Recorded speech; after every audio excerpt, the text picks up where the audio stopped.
Estamos na Ovibeja, no stand do NERB AEBAL, que agendou para estes dias de certame um conjunto diversificado de iniciativas. NERB Talks é uma das propostas e hoje o tema em destaque é o impacto da economia regional na economia nacional. São nossos convidados David Simão, o presidente do NERB AEBAL, e António Saraiva, presidente da CIP. Vamos precisamente começar com o mote destas conversas. Qual é o impacto da economia regional na economia nacional? Neste momento, que impacto é que tem? Em primeiro lugar, antes de ir à sua questão, agradecer a presença do Presidente António Saraiva na Ovibeja, no nosso stand, que é um gosto recebê-lo, bem-vindo. Indiretamente à sua pergunta, aquilo que nós assistimos no Alentejo tem sido uma transformação muito rápida nos últimos anos, aproveitando as oportunidades da Alqueva e este investimento que os empresários têm conseguido aproveitar no seu pleno e que temos conseguido transformar todo o setor agrícola do nosso distrito, que tem dado vida, que tem dado dinâmica e que tem dado, aumentando a dinâmica empresarial deste setor. Ainda assim, poderia a região ainda aproveitar melhor aquilo que a Alqueva está a dar? Com certeza, o que é necessário é nós assistimos a esta transformação do setor agrícola e temos agora que aproveitar e criar valor, aproveitar o valor das novas culturas, das novas realidades e passar agora à evolução do setor agroindustrial. E isso sim acrescentamos valor e transformação aos produtos que já produzimos e que exportamos, mas também conseguimos acrescentar valor transformando e apostando noutros mercados com qualidade, agilizando as certificações desses mesmos produtos que têm uma qualidade muitas vezes reconhecidas pelos outros e não por nós. E isso é um fator determinante para conseguirmos evoluir e aumentar o nosso contributo na economia nacional. António Saraiva, o que é certo é que o investimento privado também depende muito da aposta que é feita através do investimento público. Sem dúvida, mas antes de iniciar a resposta à sua pergunta, deixe-me também agradecer a oportunidade de estar aqui convosco, estar aqui com a NERB, estar aqui com o David, porque é este trabalho associativo que as nossas associações, quer regionais, quer setoriais, vão fazendo, que vão permitindo a dinamização de várias atividades económicas, independentemente do setor de atividade, é através deste mundo associativo que orienta, que sinaliza, que é o farol avisador da navegação de todas estas atividades e por isso não posso deixar de louvar a iniciativa, a dinâmica que o tecido associativo empresarial e regional tem no desenvolvimento destas atividades. E por isso é com muito gosto que estou aqui, mais uma vez, naquilo que eu considero a minha terra, já que estando aqui muito próximo do sítio onde nasci, é sempre um gosto vir à Ovibeja, onde venho todos os anos. Tirando, obviamente, aqueles que, por razões da pandemia, não foi possível. Sim, essa virtuosa relação do privado, das políticas públicas e das iniciativas privadas podem e devem dinamizar cada vez mais as regiões e o próprio país, porque se há constrangimento que o país tem sentido nestes últimos anos, diria nestes últimos 20, é um sustentável crescimento económico. E esse crescimento económico faz-se com um somatório de realizações, de atividades económicas que as regiões umas e outras têm. Porque enquanto no Algarve temos uma focalização no turismo, enquanto no Norte temos uma focalização mais industrial, no Alentejo, historicamente, temos tido um desenvolvimento mais agrícola. E dir-se-á que a agricultura não tem a mesma dinâmica, o mesmo desenvolvimento das outras atividades. Não é verdade.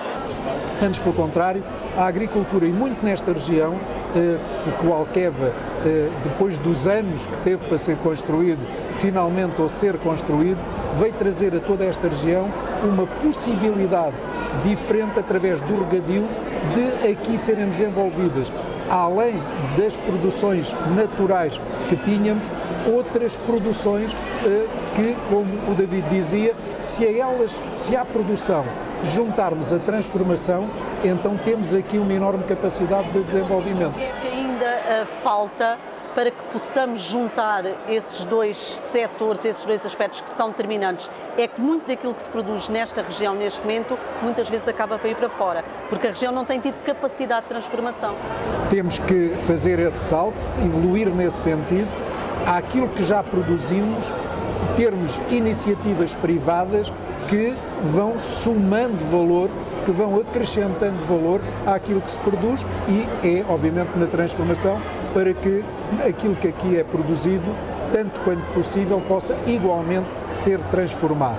Mas isto exige ter acessibilidades, exige a finalização de estrada, como sabemos que estamos há anos, para termos uma ligação diferente, a ferrovia, a própria exploração do aeroporto. Temos aqui uma infraestrutura onde se investiram milhões de euros e da qual não se retira a totalidade do investimento, onde não há um retorno desse investimento. É evidente que tem que haver aqui, nós não podemos também, se sejamos honestos, não podemos acusar o Governo Central de todos os males. Por isso, em resposta à sua pergunta, eu dizia, temos que saber articular as iniciativas privadas, a dinâmica empresarial, a ambição dos empresários e as suas realizações, infraestruturas e a parte pública que tem que, conjugadamente com essas iniciativas, ajudar ao desenvolvimento. E por isso essa virtuosa relação entre as políticas públicas, aquilo que cabe ao Estado fazer, promover, para que não fiquemos só centrados nas grandes urbes, Lisboa, Porto, o país, estes 92 mil km² tem que ser olhado como uma macro-região, porque cada vez mais no espaço europeu é de regiões que se trata e não de micro-realidades, e o Alentejo, quer o Baixo, quer o Alto, mas enfim, estamos no Baixo. O Baixo Alentejo tem potencialidades que, devidamente aproveitadas, dinamizando aquilo que está a ser, aproveitando a dinâmica que está a ser criada pelos agricultores e por alguma indústria que se vai instalando, dar condições, exigir-se sim ao Estado as condições para que tenhamos infraestruturas e uma rede, quer as acessibilidades, quer rodoviárias, quer ferroviárias, quer a estrutura aeroportuária, que sejam postas ao serviço da região e, por isso, termino, como já respondi, aliando estas virtudes de iniciativas privadas com desenvolvimento de infraestruturas e investimento público que articuladamente traga à região outras possibilidades. Porque termos um território atrativo é fundamental, David Simão.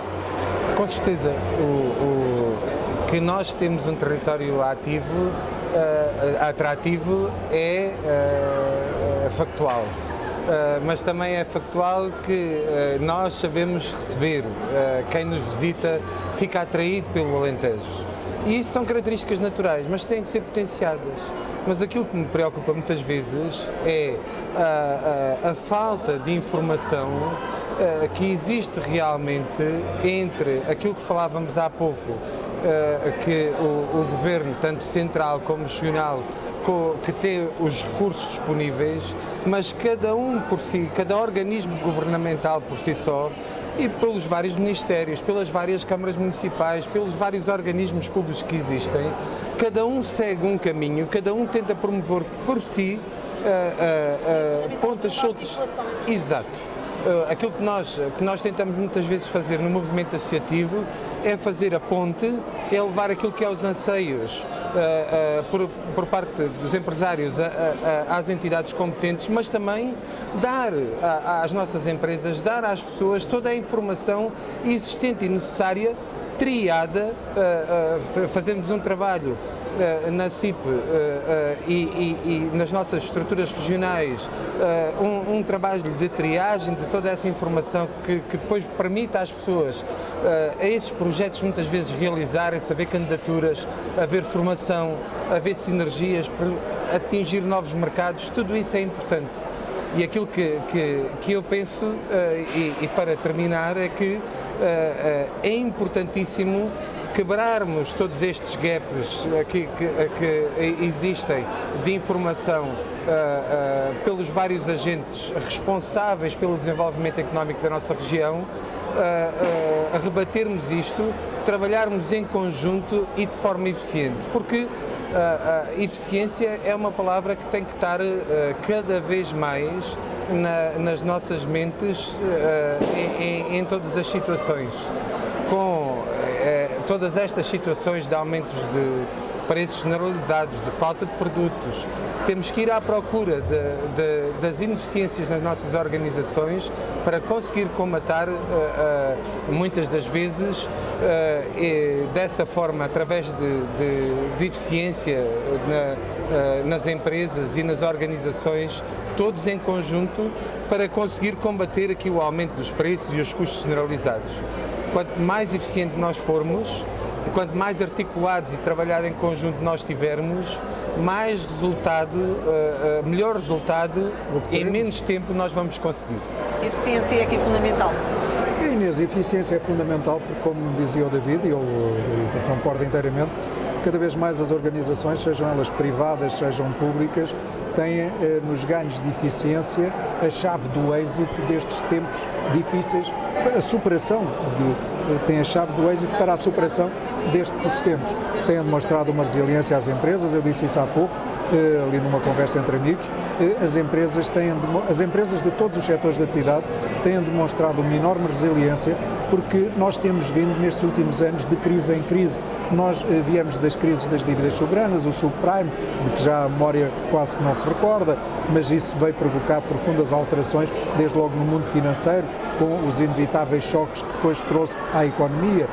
Não estávamos ainda refeitos dessa crise e caímos na crise Covid-19 com todos os efeitos que teve, sociais e económicos, como sabemos.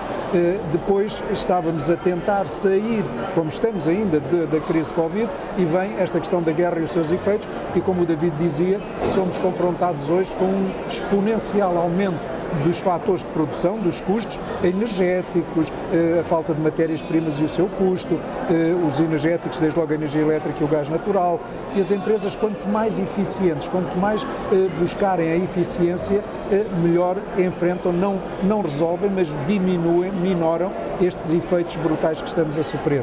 O Estado, igualmente, através dos seus serviços, desburocratizando, tornando a administração pública... A burocracia ainda nos asfixia, quer a nós empresários, quer aos cidadãos de um modo geral. Nós somos assoberbados, somos inundados de burocracia, porque temos que carregar documentos de um lado para o outro. Quem se candidata aos fundos, sejam eles os fundos comunitários, sejam eles estas ajudas de Estado, os formulários, a papelada que é necessária, estamos, enfim, asfixiados por essa burocracia. Os licenciamentos, os anos que temos para licenciar projetos, não basta ter a ousadia, não basta arriscar, depois estamos anos à espera que essa nossa ousadia, que essa nossa vontade de realizar tenha concretização, porque os licenciamentos são demorados, temos uma justiça que é demorada, temos uma política fiscal que não é amiga do investimento, não é amiga das empresas, não é amiga dos cidadãos, porque a carga fiscal que temos hoje em Portugal asfixia-nos, tolda-nos o nosso desenvolvimento. Quando comparamos a carga fiscal e a imprevisibilidade de que temos em Portugal com outros países, mesmo no seio da União Europeia, comparamos mal. Portugal tem que atrair, tem que desenvolver, tem que promover investimento, e não é por estalar de dedos, não é porque nós temos sol, ou porque somos simpáticos, ou porque temos uma boa gastronomia, é porque temos fatores de atratividade que geram esses investimentos. E por isso isto tem que ser pensado articuladamente.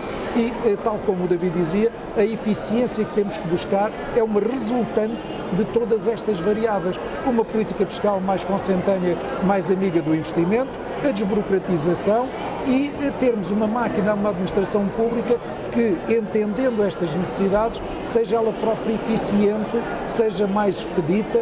E se estamos num tempo como estamos, de digitalização, com todas estas ameaças, com todos estes períodos de transição, quer a digital, quer a climática, com todos os problemas com os quais vamos ter que encontrar novas soluções, se em cima de todas estas ameaças, digamos, não encontrarmos as melhores soluções, então o nosso desenvolvimento, o nosso crescimento continuará ameaçado.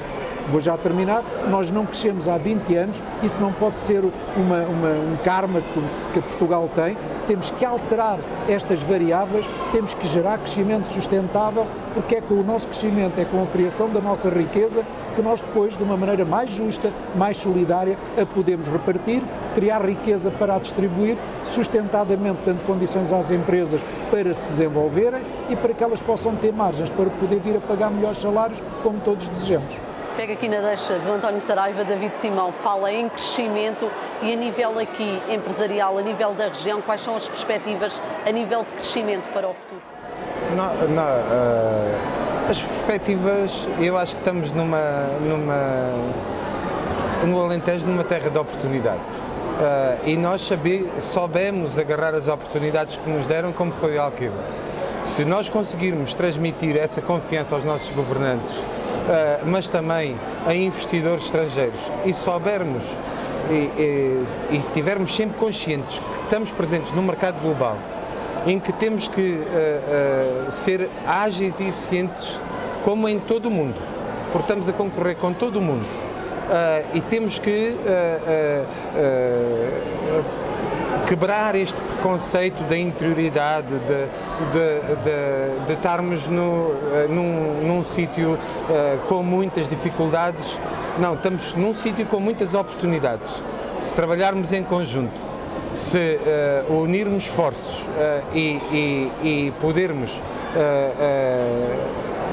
explicar, mostrar as nossas qualidades e as nossas eficiências, seguramente vamos ser um polo atrativo de investimento, vamos ter a capacidade de captar mais empresas, mais negócios, mais pessoas vão querer viver para o Alentejo, partilhar desta qualidade de vida, mas a qualidade de vida tem que ser acompanhada não só da boa comida, do bom tempo, mas também da boa saúde, da boa escola, dos bons empregos, de boas empresas, enfim, do crescimento económico.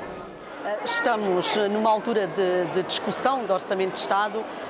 Quais são as perspectivas para o setor empresarial? A determinada altura, António Saraiva dizia que este orçamento que não era muito amigo do investimento. Partilha desse ponto de vista? Sim, continuo a afirmar isso, já que os orçamentos estes últimos orçamentos têm estado muito focados na recuperação do rendimento, o que é de facto uma variável que deve haver preocupação do Estado nessa melhoria dos rendimentos, mas não pode esgotar aí a focalização dos seus objetivos. E deveria existir, na nossa opinião, uma distribuição mais equitativa, olhando para a melhoria dos rendimentos, mas dando condições àqueles que criam riqueza e pagam salários de poderem também desenvolverem melhor as suas atividades. E por isso este orçamento, que está muito focado na redução do déficit, o que é de facto um objetivo que todos devemos perseguir, mas se não estimular a economia, se não trouxer às empresas uma envolvente melhor do que aquela que elas têm encontrado, dificilmente daremos sustentabilidade a essa melhoria de rendimentos, porque é um fogo fato, digamos assim, arde muito rapidamente, consome-se muito rapidamente. E por isso aquilo que nós temos solicitado, e entregamos uma vez mais ao Governo um conjunto de propostas nesse sentido, é que possamos ter estímulos fiscais, reduzirmos a despesa. Não é pelo aumento de impostos que se devem desenhar os orçamentos, é tentando reduzir a despesa, e há forma e nós apresentámos propostas nesse sentido, de reduzir a despesa. Reduzindo a despesa conseguem-se folgas orçamentais para estimular, como dissemos, o investimento, mudar um pouco, reduzir o IRC, reduzir, como está a ser tratado, o IRS para as famílias, desenhar de uma forma diferente as tabelas das tributações autónomas, estimular lucros retidos e reinvestidos, porque as nossas empresas precisam de ser recapitalizadas para que as estruturas de capitais sejam mais fortes para enfrentar estes próximos tempos e as suas ameaças. Isso exige um fortalecimento dos seus capitais e, por isso, estimular capitais retidos e reinvestidos. Quando o acionista ou o patrão da empresa ou o dono da empresa não retira os lucros e os investe na empresa, isso tem que ter um estímulo, na nossa opinião, devia ter um estímulo fiscal para premiar essa prática e, por essa forma, as empresas serem recapitalizadas. Enfim, um conjunto de propostas que nós, uma vez mais, carreamos para o Governo, no sentido de melhorar essa tal envolvente económica, para termos termos um país que sustentadamente vá obter esse crescimento. David Simão, em relação ao Orçamento de Estado, há algumas expectativas dos empresários? Eu partilho exatamente da opinião do Presidente António Saraiva e realçar que o Orçamento de Estado, não tendo muito mais a acrescentar, mas acaba por ser um barómetro que os empresários têm para gerir a sua confiança. Quando nós tomamos a decisão de fazer investimentos e ousamos empreender, precisamos de ter alguma confiança e alguma rede de ver as perspectivas de futuro. E realmente este orçamento torna-se conservador ao máximo e afeta-nos um bocadinho a nossa confiança nos investimentos. Ou seja, precisamos ainda de ter uma extra coragem para continuar a progredir e a avançar. Por isso, eu faço minhas as palavras do António Saraiva, que precisamos de um orçamento mais próximo, mais ambicioso e também fico preocupado também com todas as delegações de competências que o Governo está a fazer para as regiões, sem lhes dar o poder de decisão local e também o devido orçamento. Acho que vamos ter aqui complicações este ano nessas matérias que me preocupam e que podem condicionar depois as disponibilidades no lançamento de novos projetos e de novas iniciativas que colaborem com as empresas para evoluirmos a região. Eu penso assim. O nosso tempo está a chegar ao fim, mas ainda assim, António Saraiva, quer deixar uma mensagem aos empresários aqui do Alentejo e que nos vão ver e ouvir através das redes sociais do NERBA AEBAL? Tem que ser forçosamente uma palavra de esperança, porque as empresas de todas as regiões, de todos os setores de atividade, têm dado provas nestas crises sucessivas de que falávamos ao longo da nossa conversa, de uma enorme capacidade de resiliência, de superação dessas dificuldades. Estamos a encontrar novos produtos, estamos a encontrar novos mercados, estamos a acrescentar valor àquilo que produzimos ou aos serviços que oferecemos. E essa transformação da nossa economia, porque como eu costumo dizer, mais do que recuperar, temos que transformar, e é essa transformação até de mentalidades que temos assistido, porque a enorme resiliência e muito deste povo alentejano, desta região em que nos encontramos, que pela dureza do clima, pelas dificuldades que têm superado, já deram provas de uma enorme resiliência e por isso a palavra de esperança que, conscientes das dificuldades, mas também das suas capacidades de as superar, o Alentejo tem um enorme futuro pela frente. Esta região, com aquilo que o Alqueva lhe trouxe, é uma prova dessa capacidade e desse futuro que todos temos e neste caminho que estamos a fazer. Se conseguirmos, como já dissemos aqui hoje, articular políticas públicas com as nossas iniciativas privadas, o tempo futuro só pode ser de esperança. António Saraiva, Presidente da CIP, David Simão, Presidente do NERBA AEBAL, muito obrigada. As conversas aqui no stand do NERBA AEBAL estão de regresso já amanhã. Em destaque vai estar o tema investimento público na região.